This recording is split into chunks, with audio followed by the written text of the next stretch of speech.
Hello, and welcome to the Tifo Football Podcast. I'm Joe Devine, and I'm joined now by Alex Stewart. Good morning, Joe. And Seb Stafford-Bloor. Hi, Joe.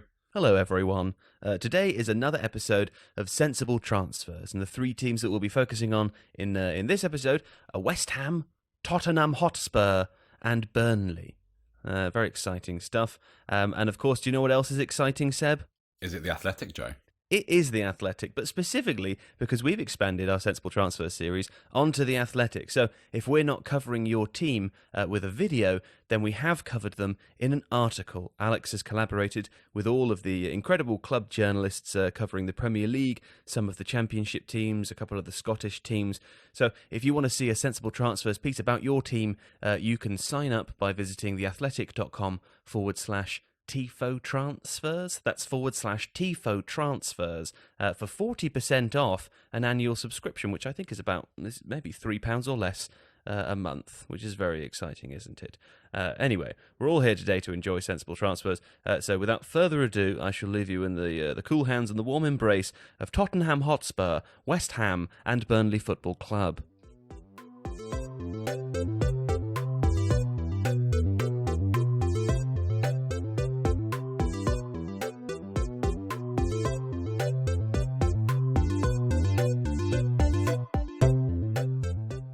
Okay, let us begin with Spurs, because Michael Clark asks, for a right-back and a centre-back and a backup striker. That's quite a lot of things to ask for, Michael Clark, but we'll try to do our best. Now, I'm going to come to you, Seb, as a Spurs supporter and fan.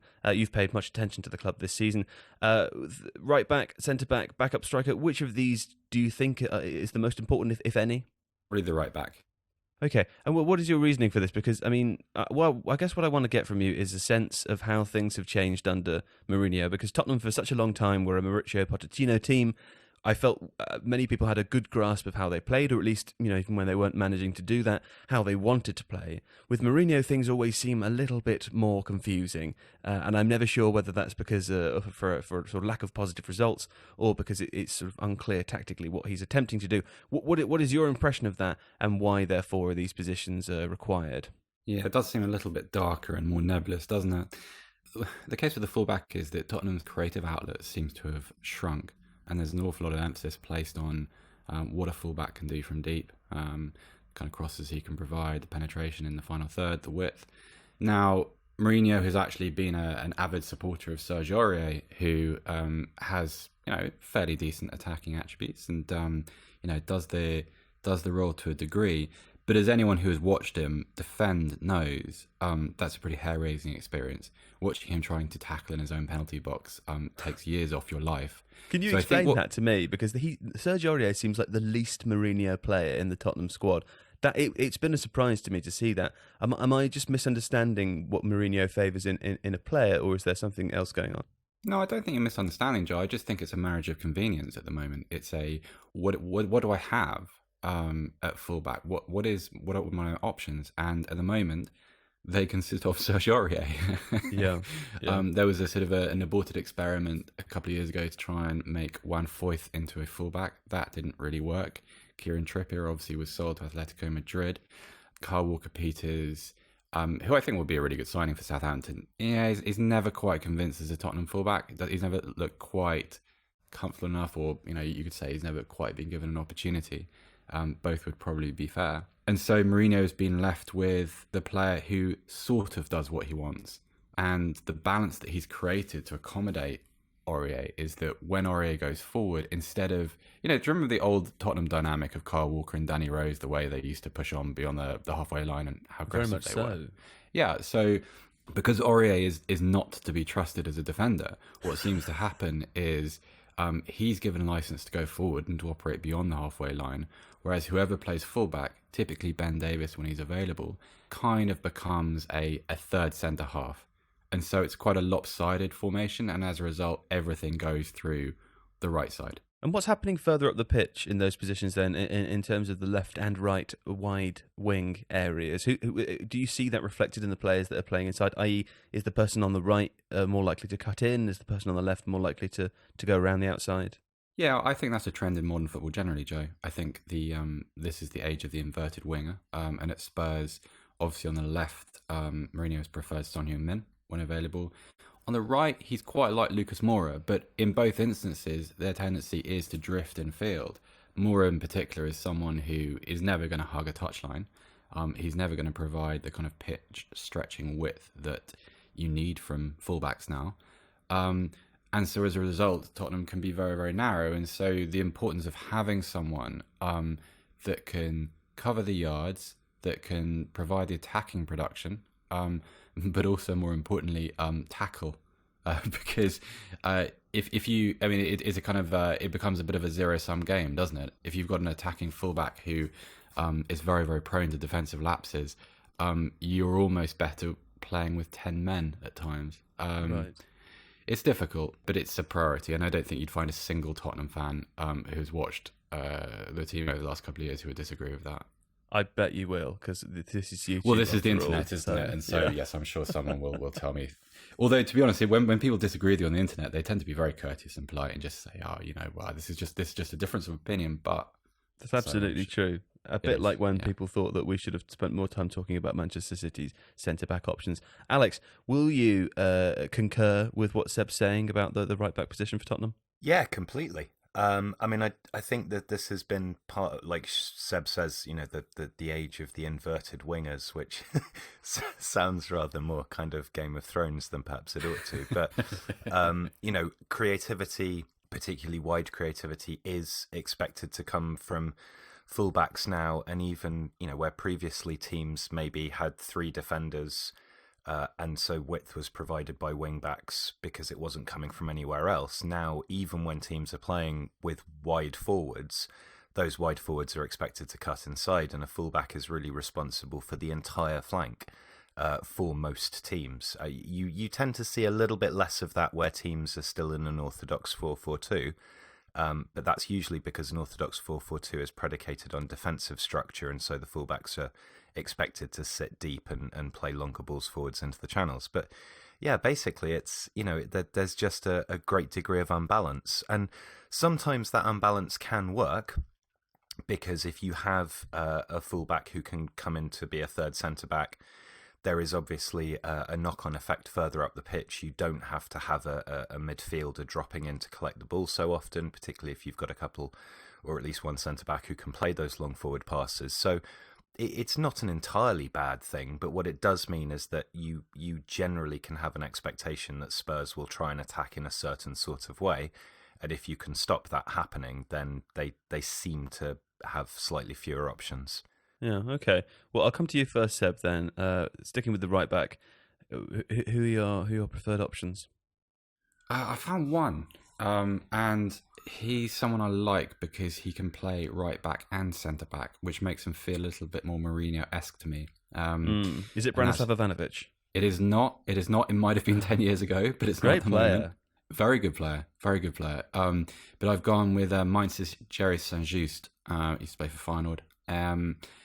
Really interesting player in that he reminds me a little bit of Eric Dyer in the way, because he is fundamentally a centre half, but but when he plays as a fullback, he is very aggressive and good footballer, as you'd expect from someone that's come through Feyenoord. And yeah, I like him.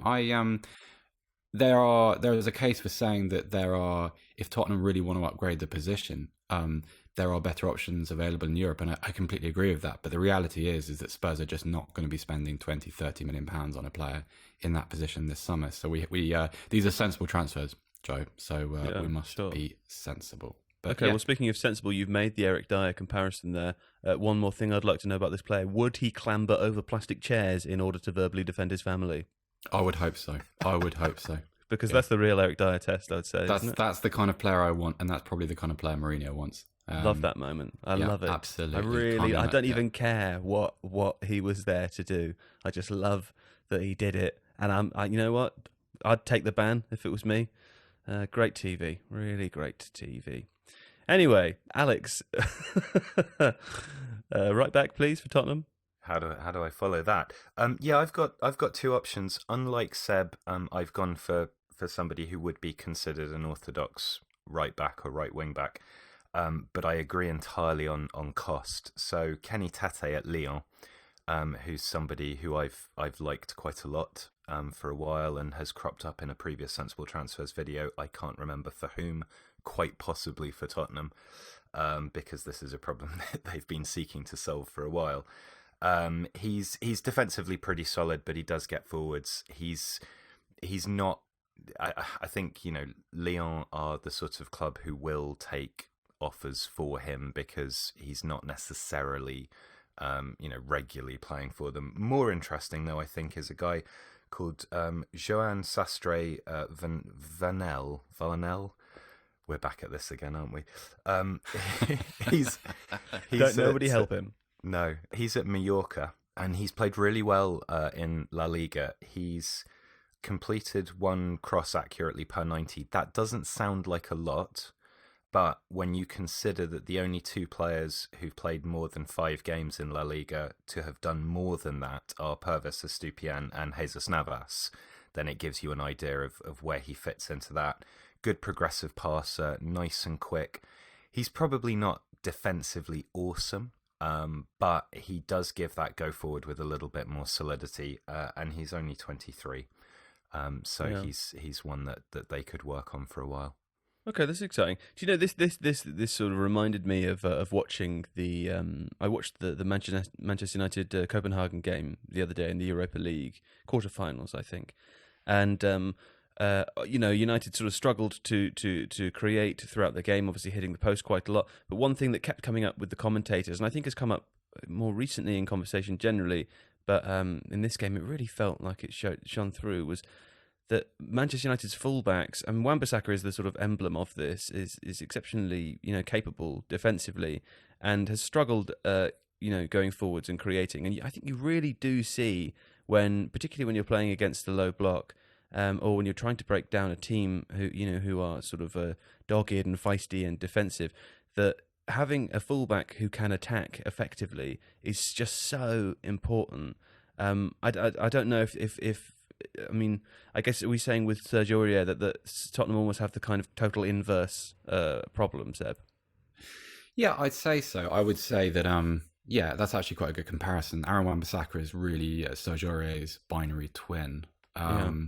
Although I would be fair to Wan-Bissaka. I think he's really improved offensively over the last sort of 6 months or so. He's had some really good moments, but it's pretty much the opposite problem. And actually, Joe, I mean, on what you're saying, I completely agree. But also, Leicester are really a good example of this in the sense of what happens to a team when you take their fullbacks away. It's like they're like rooks on a chess piece, aren't they? Or castles. What rook's a horse? Rook is the castle. No, rook is the castle. A knight is a horse. Well, I'm literally just looking at a chess set right now. But I've got kind of insecurity about my chess knowledge. That's a weird place for this podcast to go, isn't it? Yeah. The ones on the end, the ones that go up and down. I tell you, I don't know if either of you watched that game, but one other thing, it's been my favourite football game to watch in a long time, purely on the basis of the clearly personal battle between Anthony Martial and I think his name was Johnson, the Copenhagen goalkeeper. Oh yeah. Even after United went 1-0 up, and there was seemingly no way back for Copenhagen in the game, he still pulled out just world-class save after world-class save. And every time I thought, this man is on a personal mission right here. There's no, I don't know if Adonis can do some beeping for me, but there's no fucking way he's going to let Anthony Martial score. And there was no fucking way Anthony Martial was not going to score. That's exactly what I want to see in football. And I felt, for those two players, it was no longer about the scoreline. It wasn't about the bigger picture. It was just about a one-on-one battle, mano y mano. I loved it. I felt it was a real sight to behold. And I hope that man goes home. Johnson went home that evening and was very proud of himself because crikey, he frustrated some people. Anyway. We've got quite a lot more to cover ground-wise with Tottenham Hotspur, so let's speed along here. Centre-back. Are we feeling as important about a centre-back as we are about right-back, Seb? Not quite to the same degree. It's not essential, but it is important because... Who's left? Is Jan Vertonghen left? He's left on a free transfer, and as we speak, he is having a medical at Benfica. So he's well and truly gone. He'll do well at Benfica as well. Yeah. So, but because it's Vertonghen that's gone, I've tried to bring in another left-footed centre half, another centre half who can play a bit, who can bring the ball out. So I've gone to Feyenoord again. Although I essentially use left Feyenoord, but I've gone back to Holland and I'm taking Marcus Sinisi from Feyenoord. Bit of a wild card. I love an Argentinian defender just because of at some point he's got a little bit of malice in him, which is always nice. Quite a rugged player, but a skillful one too. Eredivisie players are always a bit of a lottery when they come over to England. But again, we're trying to work within a budget. We're not looking at sort of 45, 50 million pound players. We're looking at projects essentially. And I think he looks a little bit like a Mourinho player, but with the added bonus of being a sort of a Vertonghen light, and someone who is comfortable with the ball at his feet. And I also, you got to replace that left-footed dynamic. You want a right-footed, left-footed centre-back combination in a two, especially. So in he comes. Alex, why is it so important to have a left foot and a right foot in your central defence? I don't know that it's that important in the sense that it can work perfectly well with the right footer at left centre back. I think the difference is that it just adds the ability to play out from the back from both sides to across both sides of the pitch, if that makes sense. Because if you're Virgil van Dijk and you're a right footer playing as a left-sided centre back, Virgil van Dijk's amazing, but his body angle needs to be a certain kind of way for him to be able to hit across the ball towards the right wing where Trent Alexander-Arnold is bombing forwards.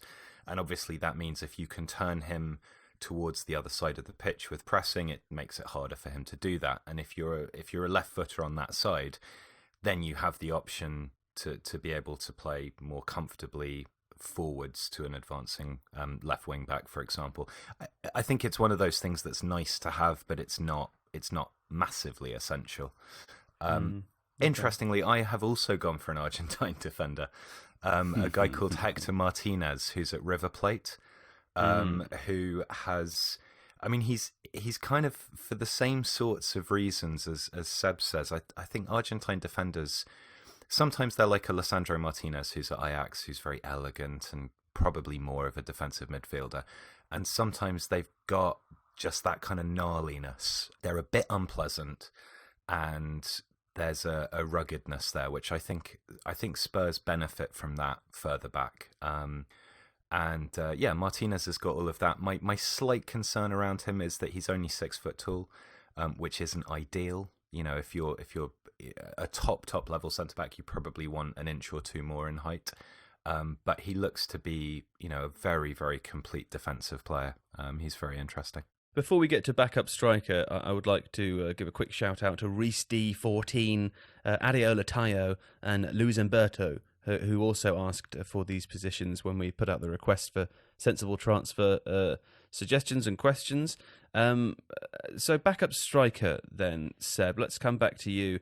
Presumably this is somebody who isn't going to eclipse Harry Kane in the team, and this is, I would imagine, a sort of ongoing issue for Tottenham and indeed for clubs who have such a dominant player in one position.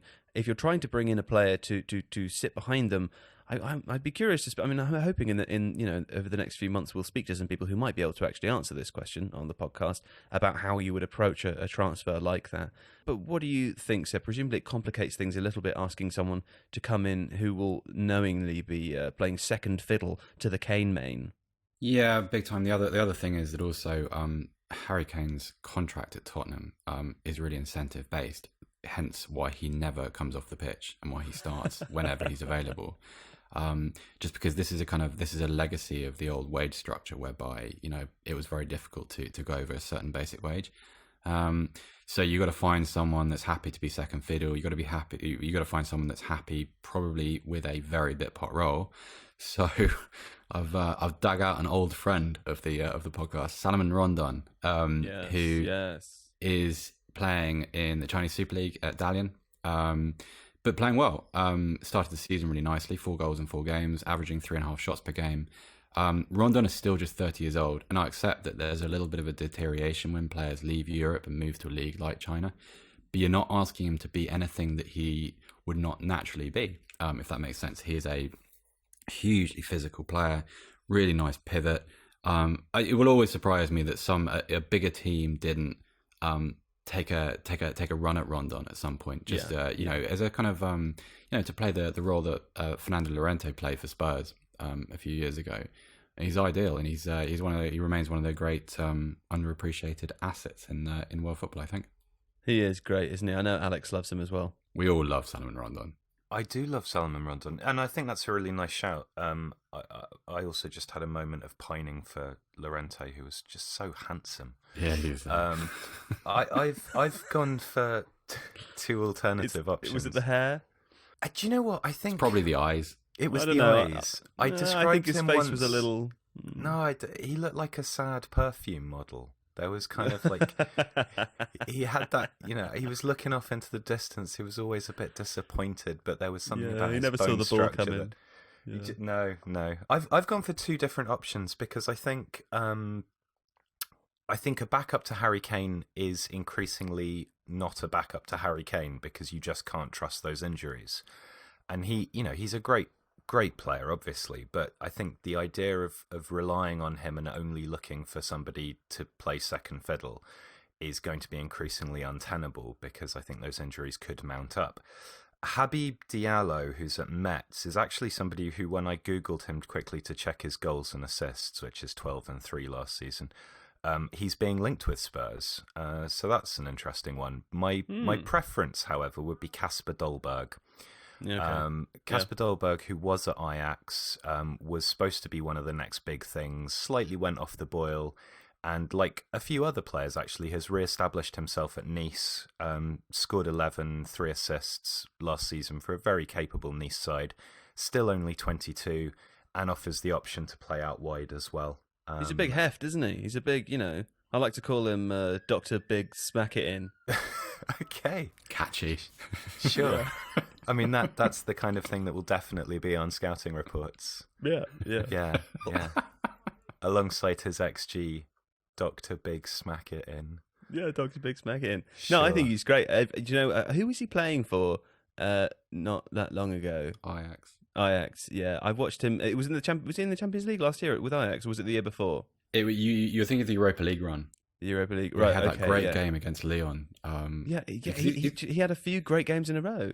Yeah, he did. He just looked threatening every time he got the ball. Like his physicality just caused problems every time the ball went near him. And I think even whether I don't know much about Casper Dolberg, but I remember thinking at the time whether a player is particularly technically capable or particularly fast or whatever, if when the ball goes near them, people are a bit afraid and there's a presence, there's a thing that happens, there's a little bit of chaos created. That's a real asset.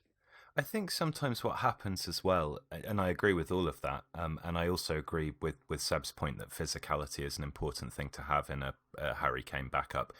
When you get players like Casper Dolberg or Martin Odegaard who kind of burst onto the scene and everybody's talking about how amazing they are going to be, but they find themselves in teams that actually, for very sensible reasons, don't want to play them regularly, it can seem like they go off the boil. But actually, if they're given an opportunity, albeit perhaps at a lesser team, although actually Nice arguably is a step up from Ajax in some ways because of the relative competitiveness of those leagues, they're still very, very good players. Just because they don't immediately transcend into the first team of a club that goes off and wins the Champions League, it's not like they suddenly become bad. There's still a very, very good potential player there. Yeah. I think he'd be a nice kind of versatile fit for Spurs. Oh, I like it. That's some lovely picks for backup strikers. I got all excited. Okay, that's Tottenham Hotspur done. And when we come back, we will be talking about West Ham United. Hi there, I'm David Ornstein, and I've launched a brand new show on YouTube, Ask Ornstein, where I answer questions from our Athletic subscribers. To get your question answered, simply leave a comment at the bottom of my column every Monday and I'll choose my favourites. To watch the show, head over to the Tifo Podcast YouTube channel and a new episode will be up every Tuesday afternoon. Dino Geezer was apparently the only person to write in, according to Seb. I think you've got confused with how it worked, Seb, but I'll give you the benefit of the doubt, even though I've just taken that away. Dino Geezer, one of the best names to have ever written in. Dino Geezer. I'll say, well, or maybe Dino Geezer. Who knows? Dino Geezer. I like the idea of a Dino Geezer. A pterodactyl maybe, but he's a bit of a wheeler dealer. He can't fly anymore. Street paleontologist. Exactly right. Yeah. Somebody kind of bustles into a dig and starts pushing people around. Yeah, he drives around in a 3-wheel car and he says, "Oh, give me your cockles." That's Dino Geezer. Has like sort of model stegosauruses on his dashboard. That's the one. Exactly. I think you're coming up with a fantastic concept here, gang. But this is not what we're here to do. Thanks for writing in, Dino Geezer. You, however, have unfortunately asked for a position that Seb absolutely refused to answer, which was for left wing for West Ham. I'll read Seb's notes here. No, hold on. I'll read Seb's notes here. They definitely don't need another wide attacker. Yarmolenko, Bowen, Anderson, Lanzini, Fornals, Dianga, etc. He is, but this person is our only West Ham commenter. So, thanks for being our one. You know the rules now, Seb. Don't write anything to me that you don't want me to say out loud.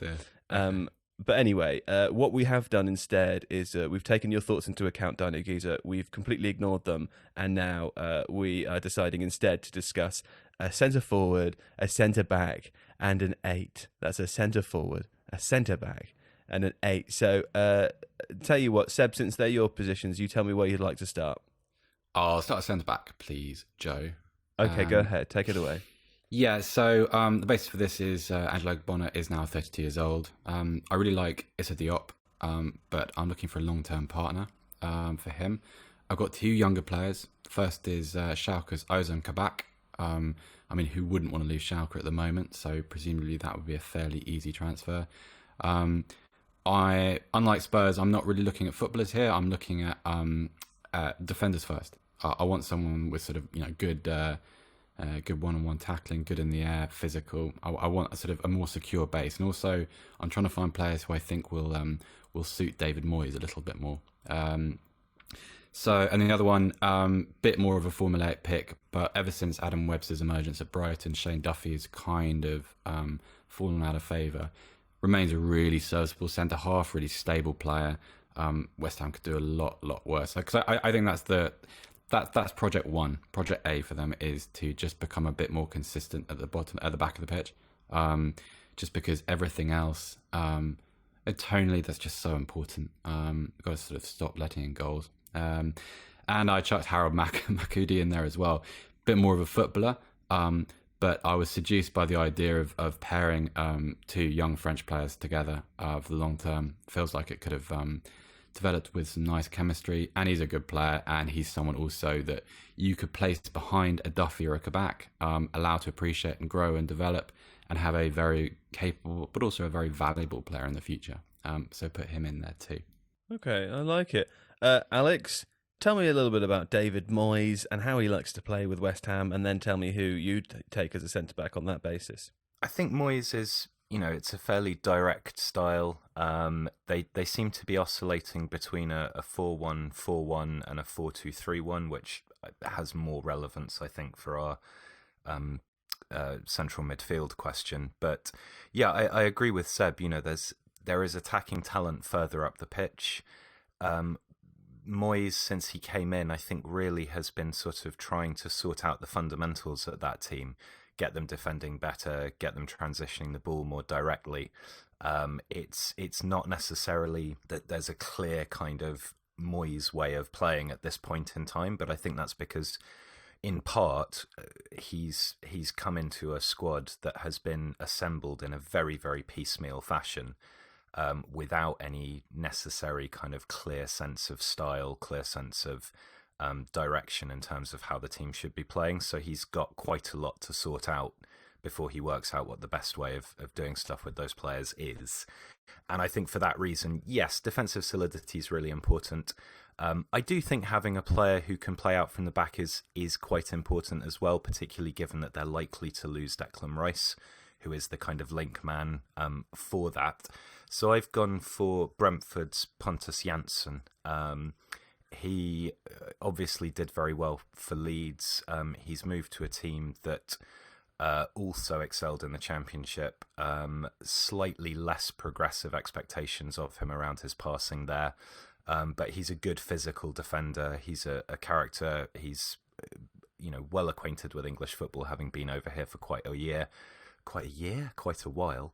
God knows what was happening there. And I think he's got a bit of unpleasantness to him, which I don't think is a bad thing in a centre-back. And he would bring a little bit more in terms of passing than their current options. You mentioned there that the two different sort of formations maybe make the question of the 8 more interesting. Let's start with that then. And what do you mean by that, Alex?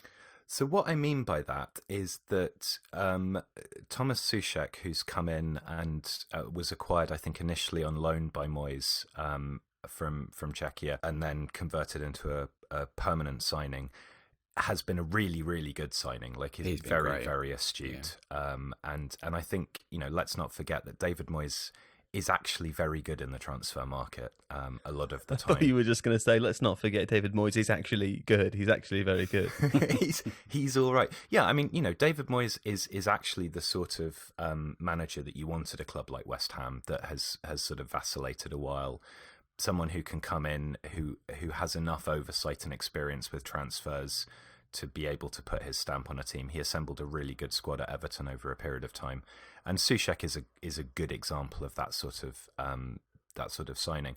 So depending on whether or not they want to kind of play with a single screening midfielder with Souček deep, or whether they want to play with effectively 2 8s in the sort of 4-1-4-1, which could look like a 4-3-3.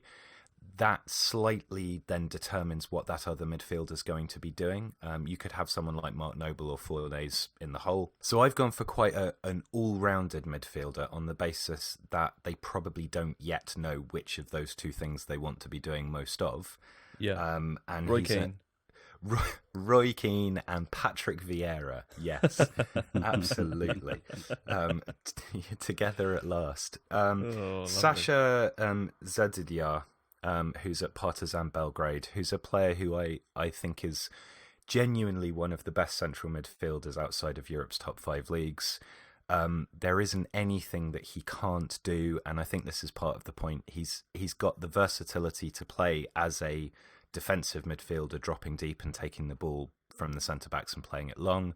He also gets forwards. At Partizan, he's been playing more as a DM recently, but last season he was much more of a progressive 8. And his stats have obviously altered with his role, but he is consistently really good at whatever he does. He had a good run in the Champions League a few seasons back when he was at Olympiacos, but he's just a fantastic all-round player. And he's the sort of person who could slot in at West Ham and do basically whatever's asked of him. Okay, Seb, how do you follow that? I'm not sure that Declan Rice will leave this summer. I think he'd want to. And I think his favoured destination would be Chelsea. Whether they've got the money to match West Ham's asking price now, given what Are they just waiting to see whether Kai Havertz is a thing? Yeah, I think so. And I also think they've got sort of priorities further back. I think they need a centre-half. I think they need a full-back too. I don't know. Maybe they'll get around to Rice next summer. I'm not sure, or in January possibly. I'm kind of sorry. They do see Rice as that centre half, which I think is really odd.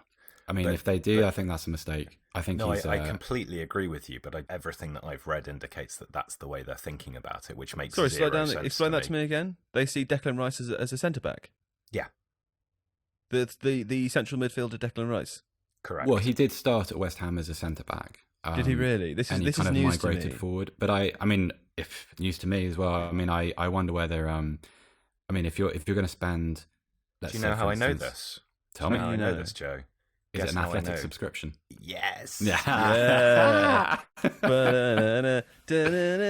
that might be our neatest segue ever on the pod. That was very, very nice. In that case, I ruined it by singing. If I may be allowed to say this as well, I've got a piece that was published today on Ben White, who is probably the best centre-back in England outside of the Premier League. Well, I mean, technically outside of the Premier League, who is also potentially a Chelsea target. So a little tactical profile on Ben White for you on The Athletic there. theathletic.com/Tifo transfers.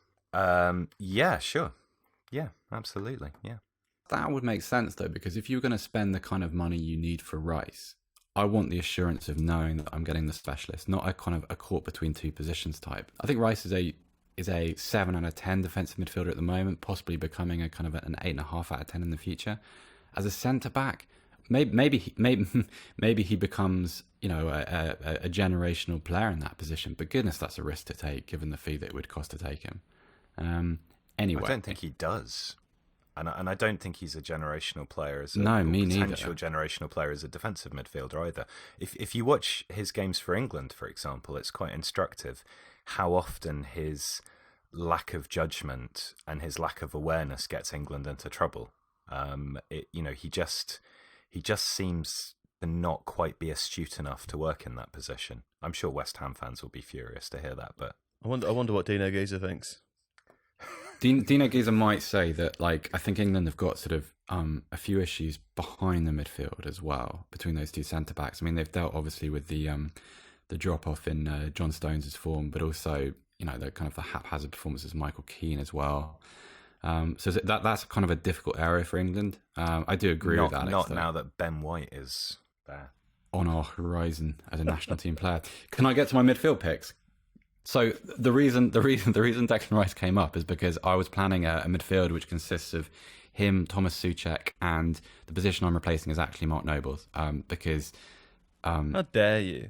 He's 33 years old. You're replacing. You can't replace the poet laureate of West Ham, the legend that is.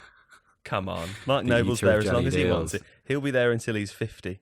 It's a weak point, and it's sometimes when there's an emotional connection between a club and a player, they have trouble recognizing what's in front of their face, and that is in this instance. But that you're just misunderstanding football then, because the whole point is the emotional connection between the players and the fans. Who cares if they can't see the? I'm with Dino Giza on this one. How dare you? We don't know that Dino Giza has posters of Mark Noble on his bedroom wall. We absolutely do. Or a tattoo on his back. We don't know that at all. We're making assumptions. Right, go on. I've drawn my line in the sand. Please step over it now. I just want everyone to know. Let me have my midfield picks.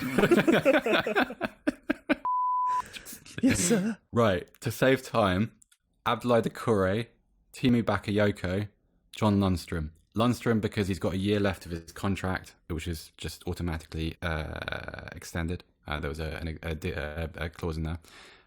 Excellent season at Sheffield United. Tailed off a little bit, but really good player. Bakayoko, a risk, but one that Chelsea want off their wage bill without question. There's a deal to be done. And Doucouré because I think you could do all kinds of interesting things in that West Ham midfield with him.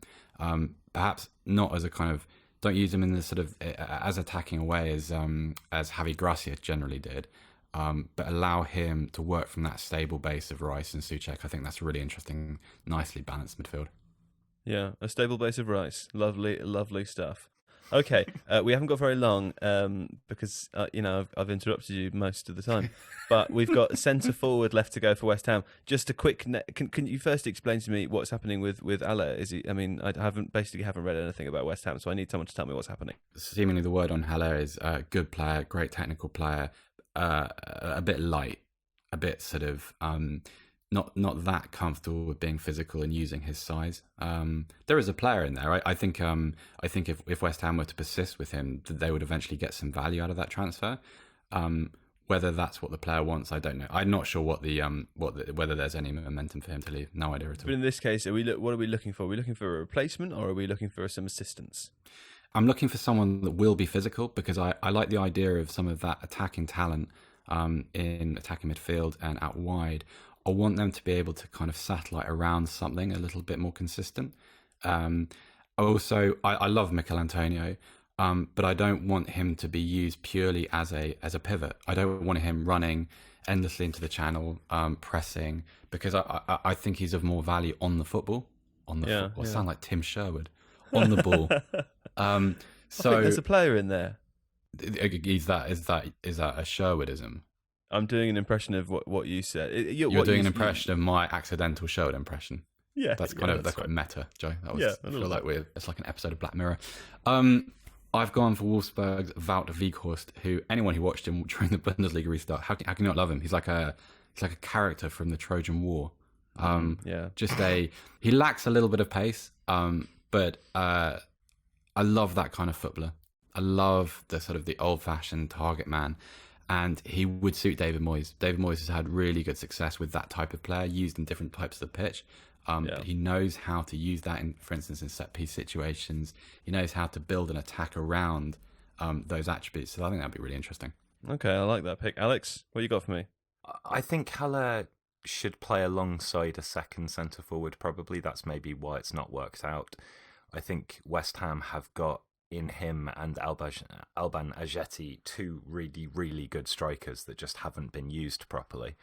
And maybe the answer is to sort that out rather than buy someone new. However, Ilya Shuriken, who's at CSKA Moscow, who scored 10 non-penalty goals this season in just under 1,400 minutes, high shot volume, 6'2", built like a brick outhouse. Doesn't score many headed goals, but is good at contesting stuff in the air, and relatively inexpensive for some reason. I'm not sure why. Belarusian international, so he's only 20 as well. So that's potentially one for the future. Well, we'll be back shortly to discuss Burnley.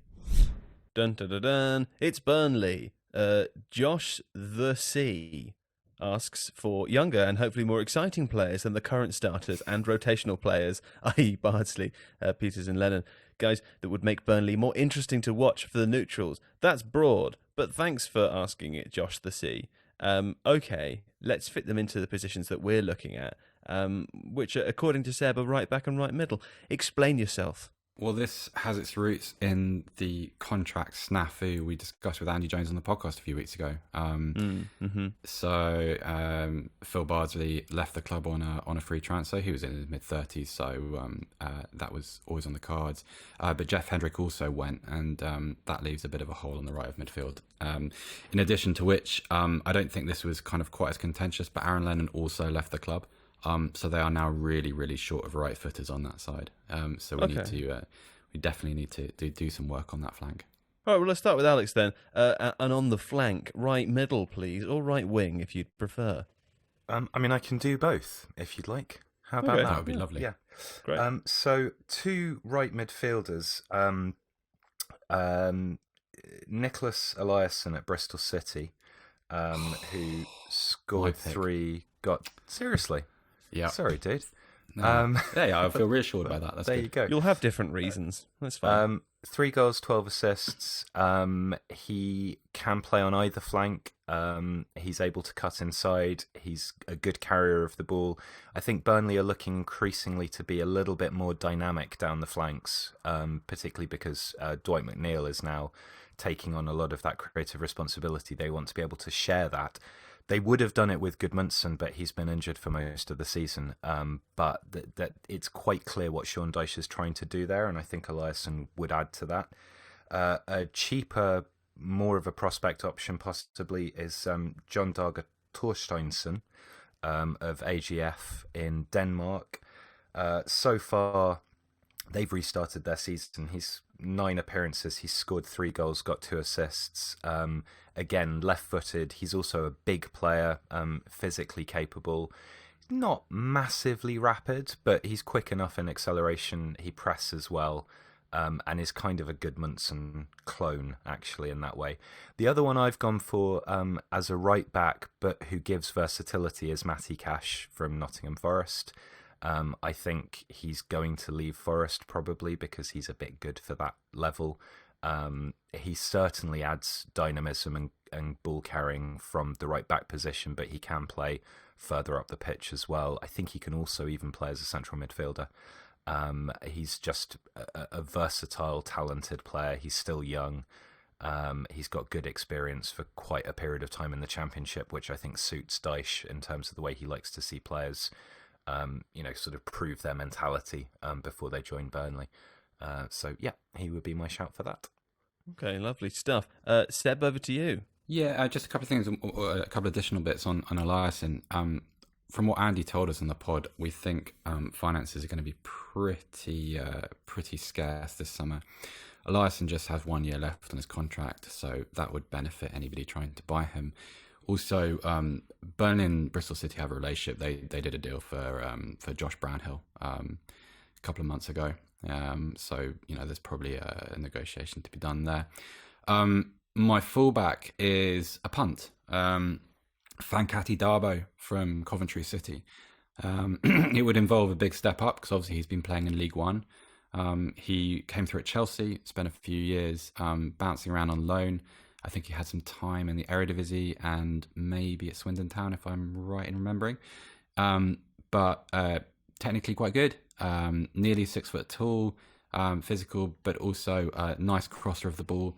I think he ticks a lot of boxes for Burnley. I do accept it involves a big leap of faith, but Coventry City very rarely get anything wrong recruiting-wise, and that's been shown in their promotion and in the way he's played. He's been excellent since probably about October and November. Actually, can I just add one more right back? You may indeed. So St. Gallen in Switzerland are a team who I think are really, really interesting. One of their assistant coaches is a guy who used to write for Spielverlagerung, which is the very clever tactics site that birthed René Maric, the Borussia Mönchengladbach assistant coach. And Christopher Itten has just signed for Rangers from there, which is a really astute signing. Their right back, Sylvain Hefti, is an excellent, excellent young Swiss player, definitely capable of stepping up a level. And while he is quite attacking, he's also the sort of player who is happy to sit deep and just be defensively solid, also tucks into midfield very capably as well, and sort of feels like somewhere like Burnley would be the right sort of step for him in the first instance. Okay, Burnley, have a number of exciting players. Are we worried about Burnley losing anyone? For example, I mean, like the centre-back partnership of Tarkowski and me. Obviously, we've talked about Dwight Mcneil before. I know maybe there's less interest in Jay Rodriguez, but he's had a very good season. So I don't know. Are there expectations that Burnley are going to be sort of forced to sell any of their more important players? Mcneil probably. I think that will become. I'm reading that. I'm reading that he was actually of interest to Juventus, which would be interesting. But he's the only one really. I think kind of the market for that kind of signing is quite soft. I mean, you could probably make a case for maybe a year ago someone like Tarkowski and me being worth 25 million in an inflated marketplace. But I think now I don't think there are going to be many clubs who are willing to do that kind of deal. That just seems a bit sort of. I think there'll be a squeeze on the kind of the transfer market's middle class, if that makes sense. Okay. So I think Burnley should be okay, and they should have some stability. I think it's really important they do sign because the crux of this issue between Dyche and Garlic, between manager and chairman, is the lack of investment. And he's going to have to be placated if because Burnley without Sean Dyche is not a situation anyone should be in a hurry to discover. So there needs to be some activity. I think Nick Pope possibly is the other player in that squad. That's probably true. Yes, I agree with that. Who people would be looking at. What would you say the value of those of Dwight Mcneil is? I mean, because I would assume if they did sell him this summer, they would then have money to go out and spend. What do we think that his market value would be? Fairly, I think he's a terrific player who is getting better really, really quickly. So I think 30-40 million pounds for someone like that. The only reason people would be surprised by that is because he plays for Burnley. If Dwight Mcneil played for Everton, if he played for Southampton, if he played for one of those clubs, Leicester, he would be seen in an entirely different light. And it's partly because everyone associates Burnley with this style. Even this section is based on a kind of let's make Burnley more exciting. Well, there are exciting bits about Burnley, and Mcneil is definitely one of them. Yeah, I think to be fair, Burnley are transitioning to a more exciting style because they've got those players. I think Josh Brownhill in central midfield as well as somebody who can do interesting things. Dwight Mcneil at Leicester is actually quite an intriguing prospect. Dwight Mcneil at Juventus is a very intriguing prospect. I'd like to see. Well, that doesn't make sense to me because Juve tend to use wing backs, don't they? So I'm not quite sure where he'd work on the width. That might be frivolous gossip column nonsense, but it's appeared a couple of times over the last few days. What, in the transfer season? Never. Okay, never. Well, I think that's the end of the podcast, isn't it? Because we've got to that time when we normally finish things. So don't forget that if you want to hear more about your team as it relates to sensible transfers, there is probably, depending on who you support, a very good editorial piece written in this exact format. And you can read those by getting a 40% off an annual subscription You can do that by visiting theathletic.com/Tifo transfers and enjoying yourself in the app with all that it has to offer. For now, it's goodbye from Seb. Bye-bye. It's goodbye from Alex. Goodbye. It's goodbye from producer Adonis. You won't hear that because I'm sure he'll edit out the pause, but there was a very long pause. He wasn't expecting that. And it's goodbye from me. Thanks for listening. Au revoir.